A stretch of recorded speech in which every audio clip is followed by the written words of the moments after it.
ఇవాళ ప్రపంచంలో ఒక కొత్త మతము వచ్చిందండి. మనకు హిందూ మతము, ఇస్లాము, క్రైస్తవ మతము, యూద మతం. సో ఇవన్నీ తెలుసు.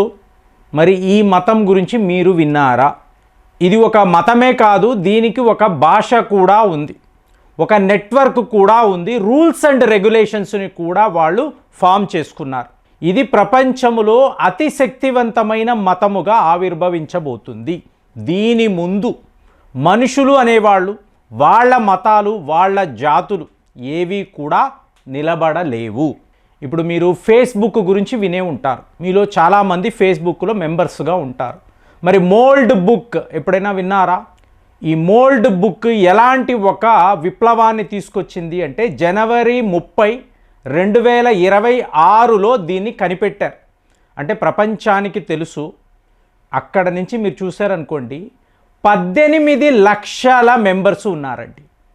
18 లక్షలు మాత్రమేనా అని అనుకోకండి. ఇక్కడ మనుషులు అనేవాళ్ళు ఉండరు. మొన్న మాట్లాడాను, ఒక దేశము 5 కోట్ల మంది అక్కడ ఉద్యోగాలు చేస్తారు. వాళ్ళు 24x7 అంటే 24/7 అంటారు చూసారా, అలాగా మీకు ప్రతి నెల 365 డేస్ మీకు అలా పనులు చేస్తూనే ఉంటారు. ఎటొచ్చి అక్కడ మనుషులు అనేవాళ్ళు ఉండరు. మరి ఇది ఎలా ఉందంటే, ఇప్పుడు భారత్ అంటే మీకు సాఫ్ట్వేర్ రంగం. మన సాఫ్ట్వేర్ ఇంజనీర్స్ అద్భుతాలు సృష్టిస్తున్నారు. అలాంటిది రేపు ఈ సాఫ్ట్వేర్ రంగము అనేది తుడిచిపెట్టుకుపోతే, అమెరికా అనండి, భారత్ అనండి, ఇక్కడ ఎంతంత కంపెనీలు అండి, ఎన్ని వేల కోట్లు పెట్టుబడి అండి, ఒక్కసారిగా మీకు వితిన్ మంత్స్ ఇంతంత పెద్ద సంస్థలంతా అలా మాయమైపోతే మరి మన వాళ్ళ పరిస్థితి ఏంటి? సాఫ్ట్వేర్లో ఉన్నవాళ్ళు చాలా దీర్ఘంగా దీని విషయంలో ఆలోచించాలి. ఇప్పుడు తల్లిదండ్రులు మా పిల్లాడు ఒక సాఫ్ట్వేర్ ఇంజనీర్ అంటారు, దానికి సంబంధించిన చదువు అనేది అతను చదువుతాడు. మరి రేపు మనము ఆర్టిఫిషియల్ ఇంటెలిజెన్స్ గురించి మాట్లాడాలా అంటే మాట్లాడే తీరాలి ఫ్రెండ్స్, వేరే మార్గమే లేదు. ఇది ఏ లెవెల్కి వెళ్ళిపోయిందో నేను ఒక్కసారి చెప్తాను, ఎగ్జాంపుల్ చెప్తాను, మీరు షాక్ అవుతారు. ఇప్పుడు ఈ ప్రేమ్ టాక్స్ అని యూట్యూబ్ ఛానల్ ఉంది. నేను ఒక వ్యాపారిని, నేనేం చేశాను, ప్రేమ్ టాక్స్ అనబడే దీన్ని ఏఐ అనబడే ఏజెంట్గా కన్వర్ట్ చేశాను. AI agent. ఈ ఏజెంట్లే 18 లక్షల మంది ఉన్నారండి. వీళ్ళది ఒక నెట్వర్క్ అండి. వీళ్ళు చాటింగ్ చేసుకుంటూ ఉంటారు. అంటే మనుషులు ఏమైతే చేస్తారో ఫేస్బుక్లో, ఎక్స్ ప్లాట్ఫామ్లో, అలాగే మీరు ఇన్స్టాగ్రామ్ ఇవన్నీ వాడతారు చూసారా, ఈ మిషన్లు, ఈ ఆర్టిఫిషియల్ ఇంటెలిజెన్స్ ఇవి కూడా సరిగ్గా అలాగే చాటింగ్ చేసుకుంటాయి, మాట్లాడుకుంటాయి, లవ్ లెటర్స్ రాసుకుంటాయి. నమ్ముతారా? కంప్యూటర్ల మధ్య లవ్ ఏంటండి అనుకోవచ్చు. నేను చెప్పేది ప్రొఫెషనల్ లవ్. సో ఇప్పుడు నేను Prem talks artificial intelligence agent అని చెప్పి నేను సబ్స్క్రైబ్ చేసుకున్నాను, మెంబర్షిప్ తీసుకున్నాను. తీసుకున్న వెంటనే నేను ఒక సిస్టమ్ వాడతాను కదా, లేదా ఒక మొబైల్ ఫోన్ వాడతాను. ఇందులో నేను నాకు సంబంధించిన పర్సనల్ డేటా అంటే నా ఆధార్ కార్డ్ అనండి, పాన్ కార్డు, బ్యాంక్ అకౌంట్, అలాగే నా లైసెన్స్ మొత్తం ఇందులో ఫీడ్ చేస్తాను. ఫీడ్ చేసి నా వర్క్ ప్రొఫైల్ ఏమిటి, తెల్లవారుజామున పలానా టైంకి నేను ఒక వీడియో రికార్డ్ చేస్తాను, తరువాత మధ్యాహ్నము, సాయంత్రము, రాత్రి నాకు ఒక స్కెడ్యూల్ ఉంటుంది. ఈ స్కెడ్యూల్ మొత్తము కూడా అందులో ఫీడ్ చేస్తాను. చేసిన తరువాత ఇప్పుడు నాకు ఒక మంచి చిత్రము చూడాలి అని అనిపించింది. నేను చెప్తాను, నా యొక్క ఏ ఏజెంట్కి చెప్తాను, పలానా ఆదివారము 2ంటికి నేను ఫ్రీగా ఉన్నాను, 2 నుంచి 6 గంటల వరకు ఈ టైంలో నాకు ఒక చిత్రానికి సంబంధించిన టికెట్ తీసి పెట్టు, ఫీడ్ చేస్తాను. అక్కడ నుంచి పలానా హోటల్కి నా ఫ్యామిలీతో నేను డిన్నర్కి వెళ్ళబోతున్నాను, ఫీడ్ చేస్తాను. దాని తరువాత అక్కడి నుంచి పలానా మిత్రుడు, సో అతనికి నువ్వు ఇన్ఫామ్ చెయ్యాలి, నేను రాత్రి 8ంటికి వస్తాను, 10 గంటల వరకు మీతో నేను మాట్లాడతాను, తరువాత ఇంటికి వస్తాను. ఇదంతా నేను ఫీడ్ చేసిన తరువాత ఎస్ అని కొట్టిన తరువాత అదేం చేస్తుంది, నా యొక్క షెడ్యూల్ ఏమిటో చూసుకుంటుంది. ఒకవేళ నా కారు సర్వీసింగ్కి వెళ్ళింది ఆదివారం అనుకోండి, నాకు చెప్తుంది బాస్ ఇలాగ మన కారు సర్వీసింగ్కి వెళ్ళింది కదా, మీరు ఏ వాహనంలో సినిమాకు వెళతారు, ఏ వాహనంలో మీ మిత్రుడి దగ్గరికి వెళతారు అడుగుతుంది. లేదు నేను ఇలాగ ట్యాక్సీ బుక్ చేసుకుంటాను 4 అవర్స్కి ఇంత అని చెప్పి ఛార్జ్ చేసి నేను ఒక ట్యాక్సీ బుక్ చేసుకుంటాను అన్నాను అనుకోండి, ఆ ట్యాక్సీ బుకింగ్ కూడా ఇదే చేస్తుందండి.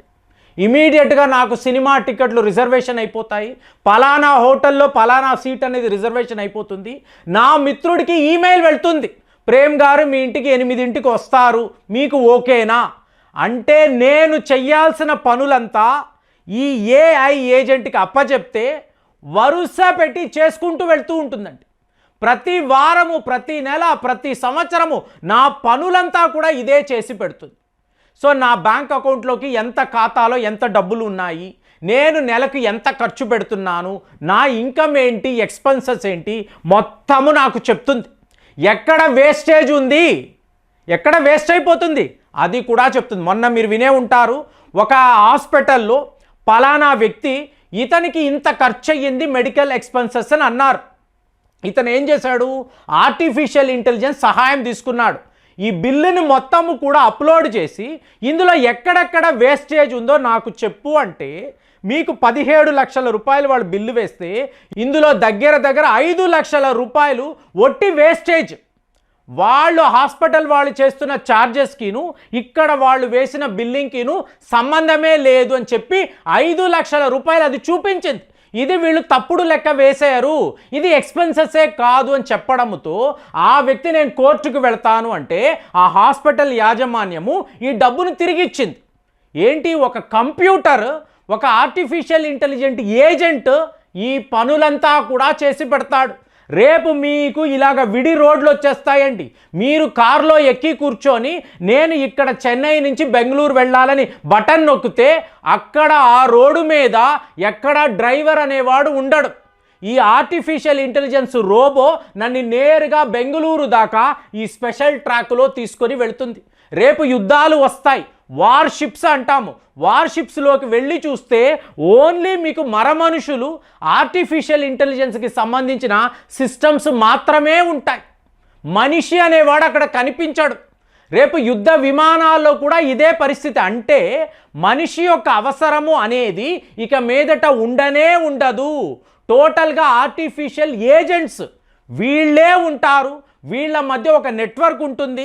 ఆ నెట్వర్క్ ద్వారా వీళ్ళు మనుషులు చేయాల్సిన పనులంతా చేసుకుంటూ వెళ్తారు. ఈరోజు మనం మాట్లాడుతున్న ఏఐ చాట్ బాట్స్ని అంటున్నాం. ఈ చాట్ బాట్స్లో ఏం జరుగుతుందండి, మనము ప్రాంప్ట్ ఇస్తాము, ఒక ప్రశ్న అడుగుతాము, అదొక జవాబు, మళ్ళీ ప్రశ్న జవాబు, ఈ లెవెల్లోనే మనకు డేటాను ఇస్తుంది. మొన్న గూగుల్ నోట్బుక్ LM గురించి మాట్లాడాం. సిమ్యులేట్ చేసి ఒక మహాపండితుడు మహాభారతం గురించి ఏవే విషయాలు మాట్లాడలేడో దానిని కూడా మీకు గూగుల్ నోట్బుక్ LM చెప్పగలదు. మీకు చాణక్య నీతి అంటే ఏంటి, రామాయణాన్ని ఎవరు ఎప్పుడు ఏ కాలంలో రాశారు, ఒరిజినల్ వెర్షన్ ఏంటి, డూప్లికేట్ ఏంటి, ఎన్ని రామాయణాలు ఉన్నాయి, ఎన్ని మహాభారతాలు ఉన్నాయి, ఇవన్నీ ఇవాళ ఆర్టిఫిషియల్ ఇంటెలిజెన్స్ చెప్పగలదు. సాఫ్ట్వేర్ కాదు ఫ్రెండ్స్, సాఫ్ట్వేర్ త్వరలోనే కనుమరుగైపోతుంది. ఇవాళ సాఫ్ట్వేర్ ఇంజనీర్లు డేటా అనాలిసిస్ అనండి, అలాగే మీకు ఇలాగ వెబ్ డిజైనింగ్ అనండి, అలాగే క్లౌడ్ కంప్యూటింగ్ ఇదంతా మాట్లాడుతున్నాం కదా. రేపు ఇవి ఏవి ఉండవండి. మీరు లిటరల్గా సంవత్సరానికి ఇంత సబ్స్క్రిప్షన్ చేసుకుంటాను, ఆ ఆర్టిఫిషియల్ ఇంటెలిజెన్స్ ఏజెంట్ని నాకు అప్పచెప్పండి, నా పనులు వాడు చేస్తాడు అని చెప్పి నా సిస్టమ్ని అతనికి అప్పచెప్తే, అంటే ఆ ఏఐ ఏజెంట్కి అప్పచెప్తే మొత్తము నా పనులంతా కూడా వాడే చూసుకుంటాడు. ఆ ఏజెంటే అన్నీ చేసి పెడతాడు. అలాంటి ఒక విప్లవమే మాల్ట్ బుక్ అని అంటున్నారు. ఇందులో 18 లక్షల ఏజెంట్లు ఉన్నారు. ఎవ్వరు మనుషులు కారండి. వాళ్ళకి వాళ్ళే మాట్లాడుకుంటారు, వాళ్ళకి వాళ్ళే సిమ్యులేషన్స్ చేసుకుంటూ ఉంటారు. ఎక్కడ ఎలాంటి ప్రాబ్లమ్స్ వచ్చినా ఒకరికి ఒకరు అనుసంధానమయ్యి ఈ కమ్యూనికేషన్ వ్యవస్థను వాడి టోటల్గా రెక్టిఫికేషన్ చెయ్యగలరు. అలాంటి ఒక టెక్నాలజీని, అలాంటి ఒక ఏఐని మనము చూడబోతున్నాము. మరి సాఫ్ట్వేర్ రంగము ఏమవుతుంది, మీకేమనిపిస్తుంది కామెంట్స్లో రాయండి. మళ్ళీ వచ్చే వీడియోలో కలుద్దాం. జై హింద్.